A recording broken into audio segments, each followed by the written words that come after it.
C D E F D H I J K L. কি লিখছিস মেয়েটি? ABCD. ABCD লিখছো?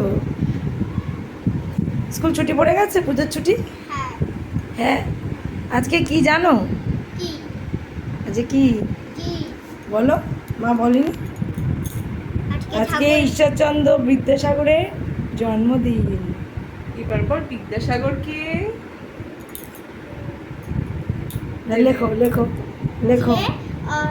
সে বাড়িতে লাইছিল, যে বাইরে গিয়ে গিয়ে লাইটে পড়াশোনা করেছে। ও জানো তো, এটা পড়েছিস মিটি বর্ণ পরিচয়? লেখো। এন এন তোমার চান হয়ে গেছে? হ্যাঁ। বাহ, good girl. A B C D E F D H I J K L M N N N O P. লক্ষ্মী মেয়ে। মিটি হচ্ছে গুড গার্ল। সবাইকে বাই বলে দাও।